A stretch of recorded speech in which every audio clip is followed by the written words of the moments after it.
A Tale from the Carebears. The Carebears Battle the Freeze Machine. Story by Arthur S. Rosenblatt. Pictures by Joe Ewers. Hello, we're the Carebears.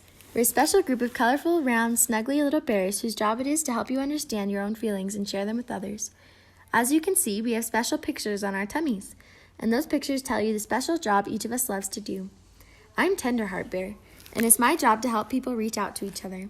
I say that love is a warm, fuzzy feeling, so go ahead and share it. I'm Cheer Bear, and if you're sad or not feeling well, I'll slide down a rainbow and make you feel better. Smile! I'm Funshine Bear, so there's a great big happy sun on my tummy to remind you to laugh and look at the lighter side of things. You're in luck, 'cause it's me, Good Luck Bear. That's why I'm wearing a 4-leaf clover. Don't count the number of birthdays, count how happy you feel. I'm Birthday Bear, and I'll help make your birthdays the best ever. I'm Wish Bear, and if you wish on my star, maybe your special dream will come true. If you're ever feeling lonely, just call on me, Friend Bear. See, I've got a daisy for you, and a daisy for me. Grrr, I'm Grumpy Bear. There's a cloud on my tummy to show that I take the grouchies away so you can be happy again. I'm Level Up Bear. I have 2 hearts on my tummy. One is for you, the other's for someone you love. It's my job to bring you sweet dreams. I'm Bedtime Bear, and right now I'm a bit sleepy. Are you sleepy too? Now that you know all of us, we hope that you'll have a special place for us in your heart, just like we do for you. With love from all of us, the Carebears. It was a typical day in the land of Camelot. Baby Hugs was chasing a floating bumblebee. Baby Tugs was busy licking honey off his paw. When he saw Hugs approach the edge of the cloud, he shouted, "I'll save you, Baby Hugs." In his hurry, Baby Tugs tripped and went sliding toward the edge of the cloud himself. Luckily, Grams Bear was nearby, and she caught both baby bears at once. "Now you 2 rascals just settle yourselves down," she warned. "You're not grown-up Care Bears yet, you know." "But I will be soon," answered Baby Tugs as he tried to stand up taller. On a nearby cloud, Tenderheart Bear was turning his telescope toward the town below. "Do you see anyone who needs help?" Wish Bear asked. "I think I'm about to," Tenderheart Bear said. Sure enough, trouble was beginning outside the hardware store. A big, tough boy had gathered a group around him. "Hey, Lumpy, what are you going to do?"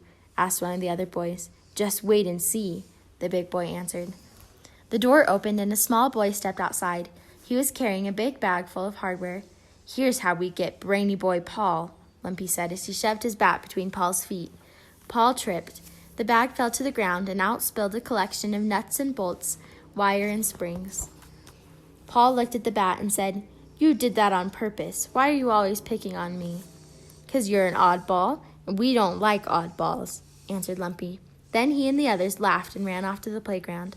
"I'll get even with you. You just wait and see," shouted Paul after them. From a nearby alleyway, an odd-looking man had watched what had happened at the hardware store. It was the mad scientist, Professor Coldheart. Sitting on his ice cycle, he smiled coldly. "He. I love to see kids playing mean tricks. Too bad I can't stay to see more, but I had bigger plans." In Camelot, Tenderheart Bear said, "I think Paul needs some Care Bear care. Before things get out of hand," said Wish Bear. Grumpy Bear jumped up and said, "Grr, if that Coldheart is around, Paul needs some help right now." Cheer Bear shouted, "Okay, Care Bears, into your cloud cars and rainbow racers." As the Care Bears started to take off, Baby Tugs jumped into the back of Tenderheart's cloud car. "Come on, Hugs, this is our chance to go on a Care Bear adventure." None of the other Care Bears saw them as he pulled Hugs into the car, and away they went. As the Care Bear sped to Earth, Coldheart sped off to his hidden mansion where he was building his careless ray contraption. "Frostbite," he shouted, "come here now." Into the laboratory walked his assistant, who could not seem to stop shivering. "Is the machine fixed?" demanded Coldheart. "It's all ready," answered Frostbite. "Good," said Coldheart. "Now we can numb the kitty spirits and freeze their little hearts. Start the contraption." Frostbite pressed a button. There was a clanging, a banging, a pinging, and a ringing. And then a big explosion. Coldheart screamed, "You've ruined my careless ray contraption, you fool!" He stamped his feet and glared at Frostbite. Then suddenly, he began to smile. "Wait a minute. I have a wonderful, cold-hearted idea. That boy, Paul, knows a lot about machines. He could probably fix my contraption. Find him, Frostbite, and bring him here." Paul was still feeling bad as he walked by the playground. He hated it when the other kids called him oddball. He wanted to have other kids like him. He swore that he'd make that Lumpy pay for what he had done. Over his shoulder, he heard a voice. "You won't make any friends with that look on your face." Paul looked and saw all the Carebears. "Who are you?" he asked. "We're the Carebears," Tenderheart answered. "We've come to be your friends." Paul sighed. "I don't have any friends." "Anyone would be your friend if you just showed that you care," said Friend Bear. "Yes," agreed Funshine, "and you shouldn't strike out in anger, no matter what Lumpy did to you. In fact, you—" But Frostbite interrupted this conversation by poking his head around a tree and whispering to Paul, "Never mind what they say. Just watch this." Over in the playground, Lumpy was waiting for a pitch. As the ball came toward him, Frostbite whistled, and the bat turned into a giant icicle. When the ball hit it, the bat shattered. Paul and Frostbite almost fell over laughing. "That's nothing," said Frostbite. "Let's go and have some real fun." As they started to leave, Tenderheart Bear called out to Paul, "What about making friends?" "It's too late," said Paul. "It's never too late if you care enough," shouted all the Care Bears, but Paul was already gone. Good Luck Bear spoke up. "This is really serious. This calls for a Care Bear conference." They climbed back into their cars, but Baby Hugs and Baby Tugs, who had gotten out to see if they could help, were too slow, and the cloud cars left without them. They watched helplessly as the others disappeared. "Oh, Tugs, what will we do now?" asked Hugs. Back at the conference in Camelot, the Carebears decided that it wasn't enough to tell Paul that he should try to reach out and make friends. "We have to show him that he can make friends for himself," said Friend Bear. Just then, Grams Bear rushed in. "Hugs and Tugs are lost," she said. "I think they may have gone off with you, but they didn't come back." "Oh, we'd better find them right away," said Grumpy Bear, as they all started to leave. "Let's go back to where we last saw Paul. Maybe they are still there." But while the Care Bears were in Camelot, Professor Coldheart had spied the two deserted baby bears.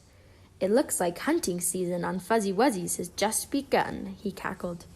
Holding on to each other, the baby bears tried not to be afraid. Baby Tug said bravely, "I'm not scared of anything." Professor Coldheart jumped out of the bushes. "You're not?" he screeched. "We'll see about that." Before they could run, Professor Coldheart snatched up the two baby bears and popped them into a sack. "Now let's see how cold-hearted I can be," he muttered as he dragged the sack toward his mansion. When Professor Coldheart finally arrived at his destination, he found Frostbite showing Paul the careless ray contraption. "Do you think you can fix it? It will help you get back at that big bully and all the others." "You bet," said Paul. Coldheart added, "To make it work best, you have to make the ray bounce off that bell in the tower before it hits its victims. Could you climb up and open the shutters a bit wider?" Paul agreed to try. He soon fixed the careless ray contraption, and then he ran to the tower. He climbed higher and higher. Then, suddenly, a rung on the ladder broke. Paul lost his balance and was barely able to hold on. The Care Bears had just traced Coldheart's path as far as the tower when they heard somebody calling, "Help! Somebody help me! I'm up here!" "You're going to need some luck," said Good Luck Bear as he floated up toward Paul and handed him a four-leaf clover. Paul caught the four-leaf clover, and it seemed to pull him up to the tower to safety. He reached the shutters and flipped them open. Wishbear whispered, "I wish Paul hadn't done that, and I wish he were on the ground." There was a puff of smoke, and Paul stood before them. "Oh, it's you," Paul sneered. "Don't try to tell me about friendship. Don't you understand that you just helped me get even with everybody?" And with that, he ran back to Coldheart. Bursting into Professor Coldheart's laboratory, Paul shouted, "I did it! Now tell me what you're going to do to Lumpy and—" Paul stopped, speechless. In front of him was a huge block of ice, with Baby Hugs and Baby Tugs frozen inside. Coldheart cracked a smile. Now that my contraption is working, I'm going to do something like that to every boy and girl in town." When Paul saw what he'd helped Professor Coldheart to do, he was so ashamed that he fled down the stairs. Sobbing, he crawled into a dark corner. The Carebears heard Paul and tried to get to him, but Coldheart saw them coming. He quickly set traps to confuse them. They were tricked by mirrors and fake walls and trap doors. Grumpy Bear complained, "I'd sure like to find out where we're going." But just then the sound of Paul's sobbing grew louder, and the Carebears turned a corner and found him. "Paul," said Tenderheart Bear, "what's wrong?" "Coldheart has frozen 2 baby bears," Paul explained, "and he's going to freeze all the kids in town. I didn't want this to happen, but now it's too late to stop him." Tenderheart said gently, "It's never too late if you care enough." Grumpy Bear frowned. "I don't think he cares enough."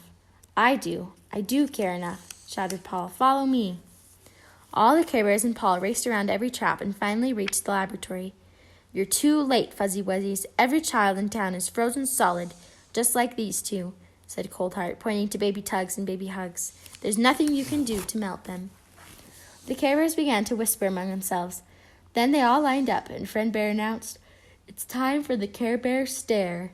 "The Carebear stare," cackled Professor Coldheart. "Not this time. You're too late." "You're wrong," said Paul. "It's never too late if you care enough." The Carebears all turned toward the contraption. Tenderheart Bear gave the order, "Carebears, stare!" All the Carebears' love and caring fed into the Careless Ray contraption and turned it into a rainbow maker. Beautiful beams shot out and melted every frozen child in the town. Even the block of ice trapping Baby Hugs and Tugs melted. Professor Coldheart stamped his feet and shouted, "Drat! You've won again, Carebears, but I'll get even next time." "Trying to get even only adds to the problem," said Paul. "Take it from me." "I can see that Paul has learned his lesson," said Cheer Bear. "It's time for us to head back to Camelot. There are a lot others who will need our help." As the Carebears mounted their cloud cars, Paul stood and waved. Then he started to walk toward the schoolyard where the other kids were playing. It was time to start making some new friends.